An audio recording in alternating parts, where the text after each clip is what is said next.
মার্কিন সেনাঘাঁটির উপরে হামলার জেরে মৃত্যু 3 সেনাকর্মী।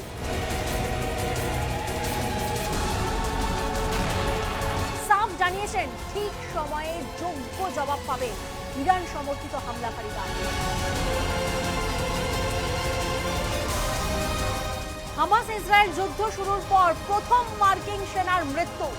ভয়ঙ্কর পরিণতির হুঁশিয়ারি বাইডেনের, গর্জে উঠলেন বাইডেন, দিলেন চরম হুঁশিয়ারি।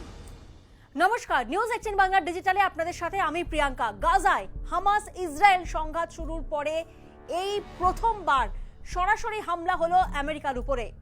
নিজের সেনার মৃত্যুর খবর পেয়ে ক্ষোভে ফেটে পড়েছে আমেরিকা। জর্ডানে সিরিয়া সীমান্তে মার্কিন সেনাঘাঁটির উপরে হামলার জেরে মৃত্যু 3 সেনাকর্মীর।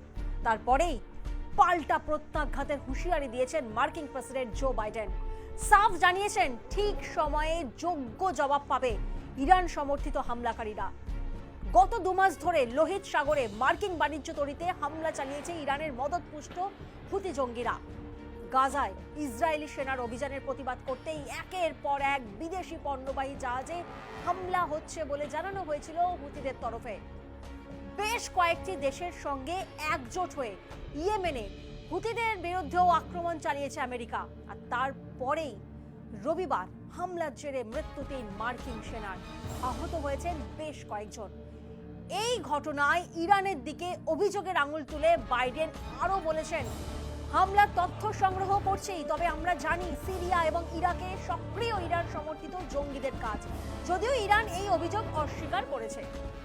আমরা জানি যে হামাস ইসরায়েল সংঘাত শুরুর পর এই প্রথম মধ্যপ্রাচ্যে আমেরিকান সেনা নিহত হলো। মধ্যপ্রাচ্যের বেশ কয়েকটি অঞ্চলের ক্রমবর্ধমান হিংসার ফলে সীমান্ত সংঘাতে ইরান জড়িয়ে পড়তে পারে বলে আশঙ্কা করা হচ্ছে। আর ঘটনার পর দক্ষিণ ক্যারোলিনার একটি চার্চের অনুষ্ঠানে যান জো বাইডেন। সেখানেই তিনি বলেন প্রতিশোধ নেওয়া হবে। তিনি সাফ জানিয়ে দিয়েছেন, সাফ হুঙ্কার দিয়েছেন, মধ্যপ্রাচ্যের এই সংঘাত এখন বাইডেনের মাথা ব্যথার কারণ হয়ে দাঁড়িয়েছে। সামনেই তো নির্বাচন। এই ঘটনাকে হাতিয়ার করে ডেমোক্র্যাটদের নিশানা করেছেন ডোনাল্ড ট্রাম্প। তার কথায় বাইডেনের দুর্বলতার জন্যই এমন ঘটনা ঘটল। একের পর এক যুদ্ধ, মুখোমুখি একের পর এক দেশ, কূটনৈতিক চালে ফের কি তাহলে কোনো যুদ্ধের আশঙ্কা?